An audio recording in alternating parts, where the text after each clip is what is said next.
Hello, Shubhra. Good evening, Sujata. How are you? Good evening. I'm good. How are you? After a long Good, time. good, good. Okay, Yes, so yes. After a very long time. Yeah. yeah, so today what we'll be planning is we'll try to talk about your journey. So your MBA journey, basically, how you started your preparation, what led you to start preparing for your MBA in the first place, why you decided to do an MBA, and then how your GMAT preparation went, then how your applications went. So in nutshell, the entire journey that you have. So before we start, if you can introduce yourself, like where you are doing your MBA from and Yeah. what you're doing now. Firstly, Sujata, thank you for doing this. I'm sure it'll help a lot of students. So, my name is Shubhra Hazra. From India. I have an engineering background in India. Did an MBA in India as well from MDI Gurgaon. Worked in India for 8 years, and then under your tutelage, I prepared for GMAT and was lucky enough to get an opportunity to do MBA at USC Marshall. Uh, I studied the 1 year accelerated course there, and from there I got an opportunity to work for Amazon. And it's been what 16 months now that I've joined Amazon. I work as a senior marketing manager here. So I work out of the Bellevue headquarters at Amazon. So yeah, it's been good, and of course, uh, it's been really great, having done the GMAT and the MBA, and the whole experience has been really very exciting. Okay, thank you for saying, so introducing yourself. So it has been a wonderful journey. So before we start with your journey, so you already did an MBA from MDI Gurgaon. So we understand why your first MBA was. So what led you to undertake a second MBA all over again? So what was your thought Uh, process? right. So there were two things to it. I always wanted to explore. Throughout my career, I've always been a person who wants to explore new things. Even in my work life, I was leading many of the pilot projects that the companies that I worked for. So I always wanted to know new things, understand new cultures, go to new places. Even in my career, I was started with consumer goods and B2B, B2C, everything. So that was one. I wanted to travel the world. I wanted to work for an MNC which had headquarters across the world, so that I can go there, stay, and then visit those places. That was one. Second was, I think, very importantly, I wanted to further my career, because I knew that if you're in India after CAT, there's certain level then you can grow up to, and then but Right, my aim was to essentially do better than that. Go out, right. work in a headquarter of a big MNC, and probably get into the C-suite before I end my career. So I think that Okay. that's why I took up the GMAT. All right. So never settle, kind of. Never settle. Yeah, absolutely. In life's mantra, never settle. Yeah, right. Okay, so during your MBA journey, like while you were doing your pursuing the course, so how has that course brought about any changes in your outlook, in your thought process? Initially, you were Right. thinking in a particular direction, then after your course got over, you have Yeah. now changed your viewpoints about something. So is something like that? How has MBA defined your or helped you to chart your career path, if I may ask? Yes, definitely. So, before I answer that question, so about a brief background about myself. So, I come from a defense family. My father was with the Indian Air Force. So, we Okay, traveled a lot. Like, was born in Secunderabad, did my schooling across Agra, Chandigarh, Calcutta. So, we were always moving. Like I said, never settled. nice. So, I did my engineering at Shibpur BE College, electrical engineering. Okay, okay, And so, from there, I went into MDI Gurgaon. Perspective change, you get exposed to different sort of a culture. Like culture, when I was studying at Shibpur BE was very enclosed. We were like good within ourselves. Oh, we are at Shibpur BE, we have done well. That's it. But when you go out to the outside world, you understand how much effort students have put in. I'll just give you an incident. During my time resume at MDI, first time when we were going for internships, my resume was this short because only thing was I had a good score, things like that. But when I checked out the resume of other students, I realized that they were doing projects. Like they were robotics projects, and we were like right. happy just being at Shibpur. So you can understand how much hard work, effort people around you, your peers, are giving to be a better version of themselves. So Right. I think that is one thing that you understand a lot, that you have to work really hard on yourself all the time to get better. Secondly, getting exposed to culture, getting exposed to people of a higher intellect, that challenges you a lot, because once you are in good schools, you are surrounded by good people, good smarter Yeah. people, and then that drives you a lot further. That okay, Exactly. I want to be like him. I want to be his friend, interact with him, have those good discussions. I think that is very important, and that has changed definitely. When I was in India, I was like, I'm fine here. This is good enough. Now that I'm in, did my GMAT, came to US, and now I'm like I'm a world citizen now. I want to be Yeah. everywhere. Exactly. Get all the exposure. So I think definitely MBA changes a lot of your thought process. Gives you a lot of options. That is very important. You have options right now if you have Exactly. an MBA. Exactly. So how is the life in a B school like? So you have got flavors of both the Indian MBA life and the US MBA life. So a few comparisons and who is better, which one is better? What do you think? No, I won't answer which one is better, Ah, yeah, obviously. because Okay. if I'm honest, I had a wonderful time at both places, at MDI, Okay. even at USC.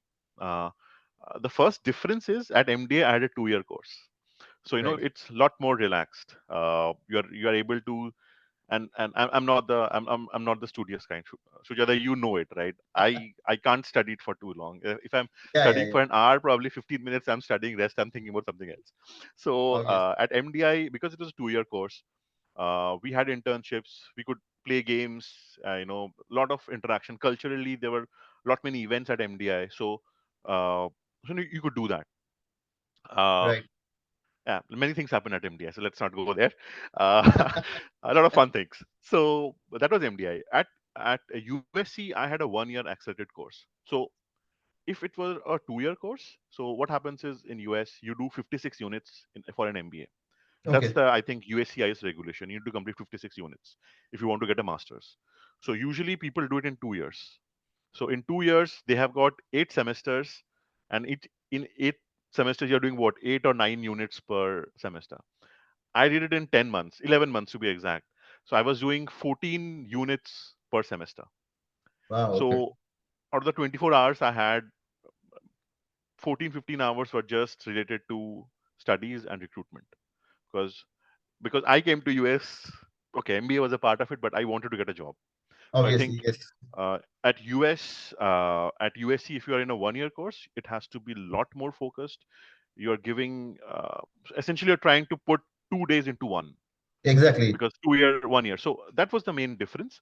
Rest, in terms of the kind of people you, again, MDI, it was, I think the cutoff is 99 at the year that I went in, 19 percentile. So you're with smarter people, right? So Yeah. again at USC, great bunch of people across different. I think we had 14 different countries representing our batch. So the Wow. kind of exposure that you get, like from, like, I had Yeah, a the couple of cultural German friends. situation is also Yes, very good. and that becomes so evident. We coming from India, the people from Indonesia, the people from Germany.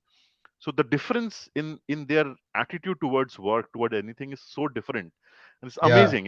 You have to experience that to even understand. Okay, Exactly. this can Exactly. also be done. So yeah, so I think that was the main difference. But definitely, great time. It passes by in a flash. That you Yes. just wish you were there for some more months. Yeah. Yeah. MBA is the most enjoyable part of the entire study, you can say, in a way. I mean, you get a But slight flavor of it during your bachelor's, but then the entire yeah. flavor you get during your master's in MBA. That's what I've heard from a lot of students also.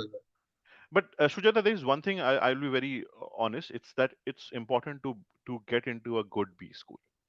True, Like, true. I don't I'll be very honest, because only if you're in a good B school, you are able to get exposed to that quality Exactly. of students. You're able Exactly. to recruit with that quality of companies, that firms, that brands that come in, and you get a good job placement as well. Like, you don't Exactly. want to go in as a just a sales manager. You want to go in as a senior sales Obviously. manager, right? It Obviously. furthers Yeah. your career. Choosing, So choosing the B school is very important. yes, getting into a good B school, that that eases you into the corporate life much in a better way than otherwise. So yeah, getting into B school is very important. Good B school. True, true, true.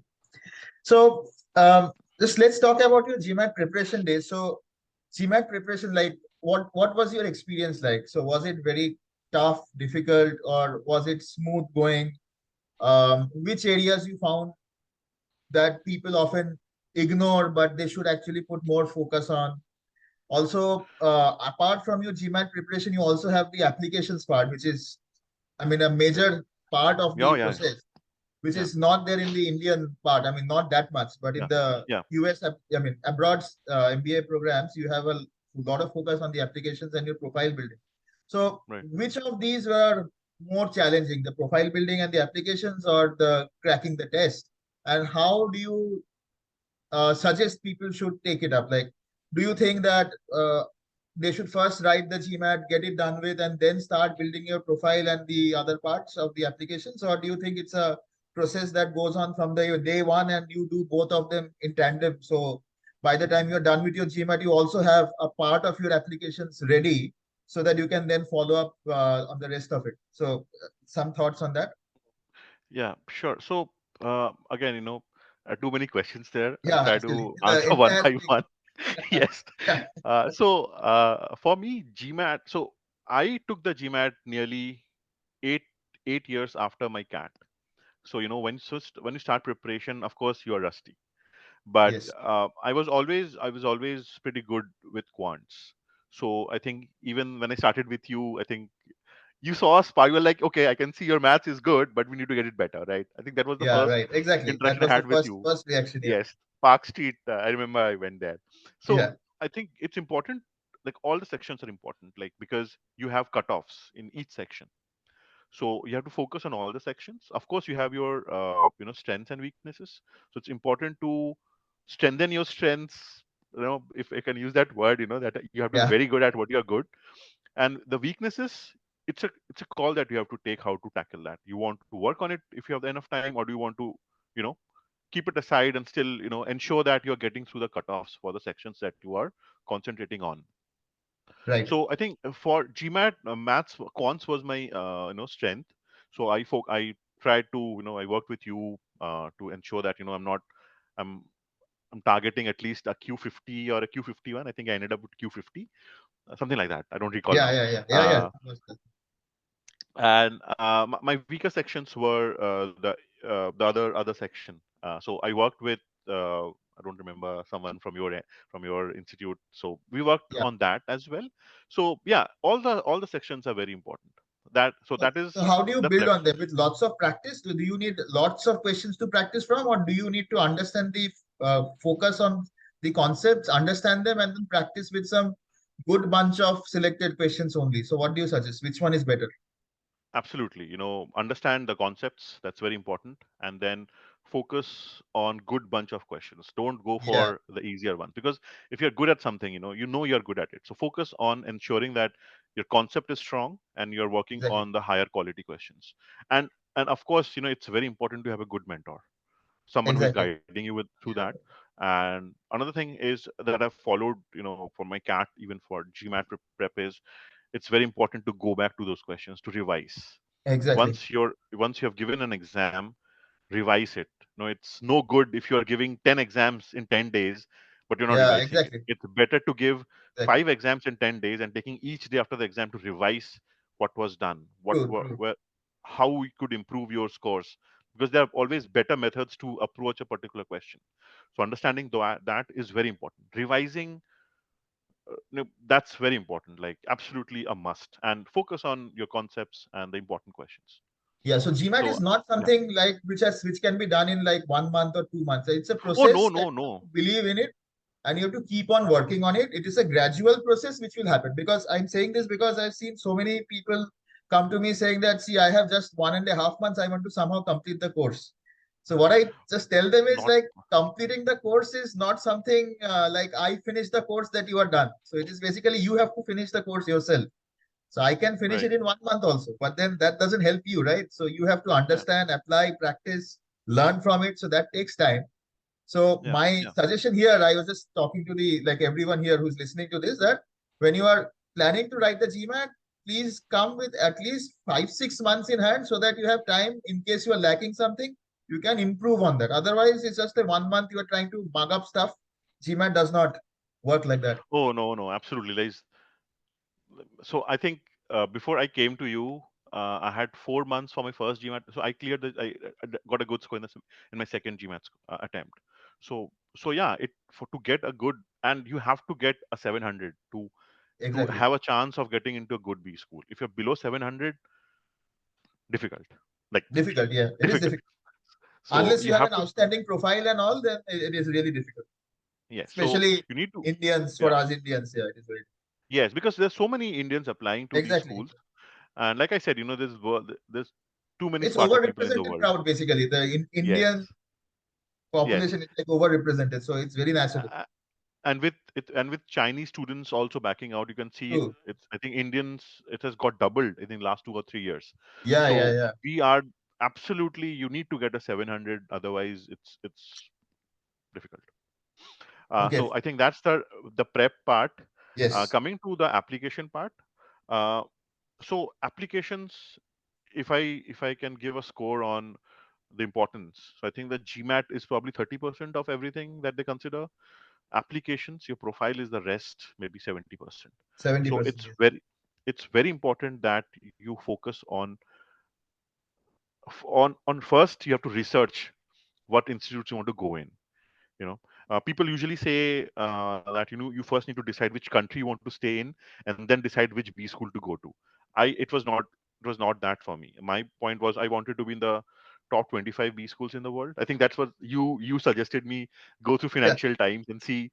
So my focus was the top 25 schools, and I realized, okay, so there were a few US schools which don't accept people doing their second MBA. I think Duke Fuqua, a couple of other schools, they don't accept second MBA. So that was out. Okay.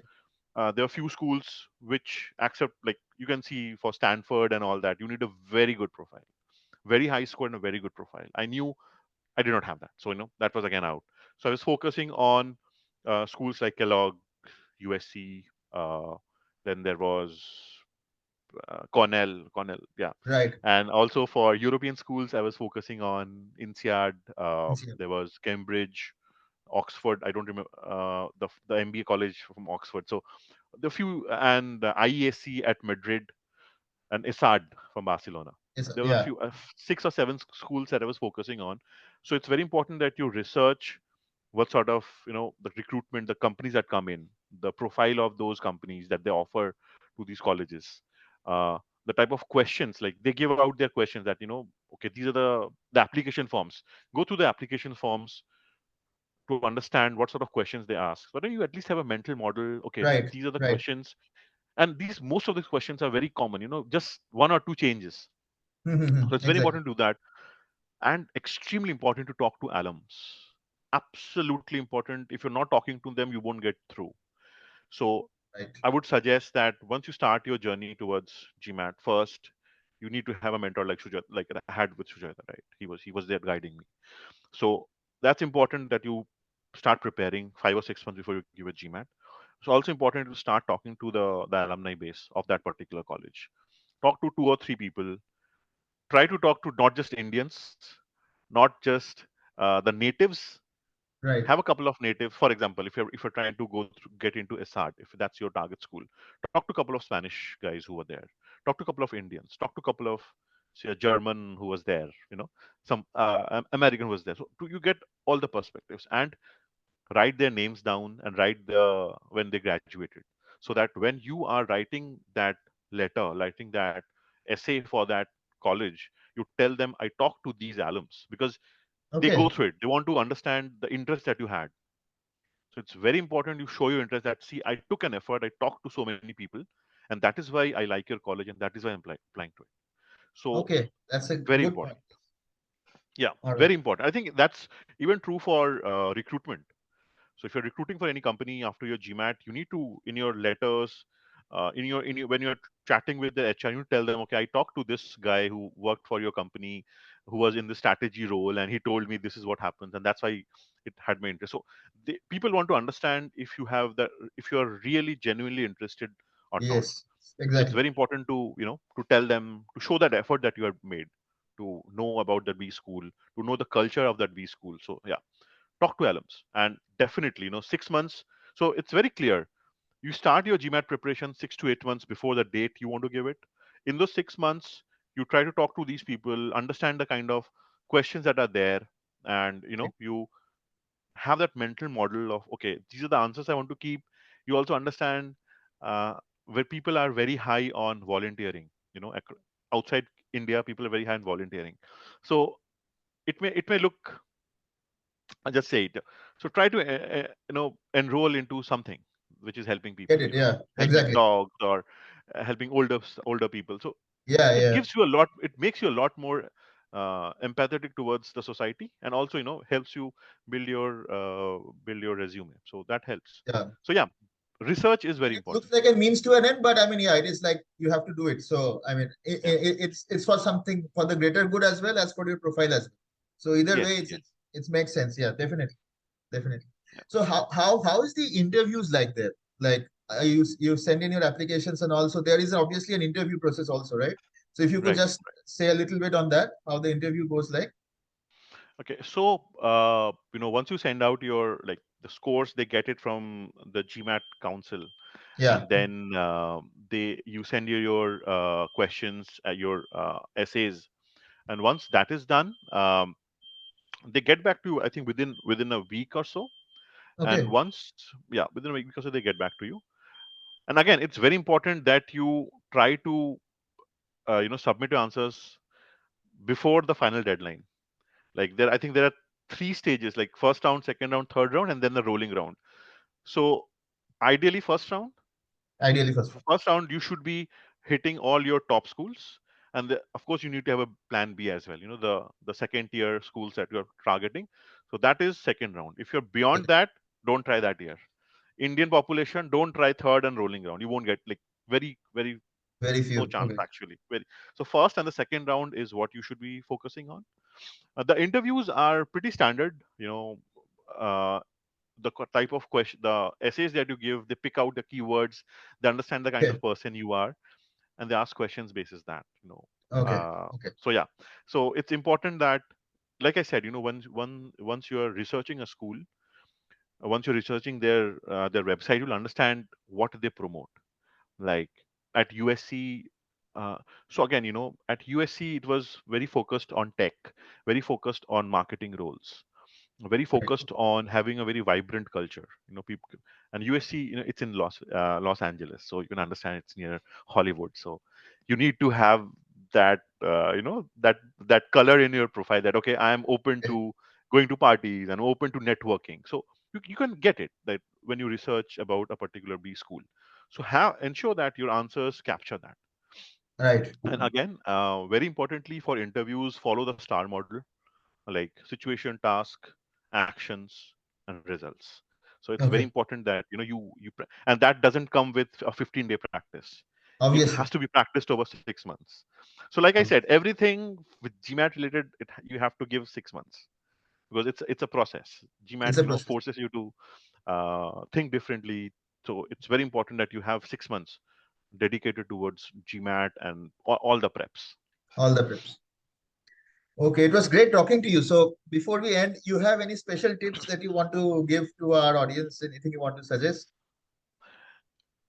Um, okay, couple of things. I think it's very important, like I said, very important to have that time, 6 months. Right. Second, important to have a mentor. Like, I was lucky, I had Sujoyda. People would have somebody else to talk to discuss. Exactly. Important to have a mentor who is willing to help you out. Thirdly, you have to be consistent. I'm not saying, because in GMAT, if you are going for a GMAT, you have usually worked for maybe 2 or 3 years, and difficult to get that time out. But it's very important that you give at least 2 to 3 hours each day, consistently, 7 days a week. Because if you're not consistent in your preparation, you won't get through. Exactly. Consistency is the key. I think I said three things. The fourth thing, final thing, is don't go for too many questions, don't go for too many exams. It's important that you give an exam and you spend good amount of time analyzing it. Now, Right. it's for CAT students, it's for GMAT students. It's very important to analyze. Analyze. what went Exactly. right, what went wrong, and going back to it often. So I think these are the True. four things I will say that that probably helped me. So yeah. Okay. Thank you so much for giving us time. So I hope like in future also we will be like I mean inviting you for a few of these sessions, talking to Sure. our students during the applications, during the processes, interview processes. So we'll keep being in touch. Right, sure. Love to, Sujata. Love to, share my experience and anything for you. So yeah, whatever you want. Right, Okay. right. Thank you so much then. Thank. Yeah. Yeah. Have a Okay. nice time. Yeah. Bye. Bye.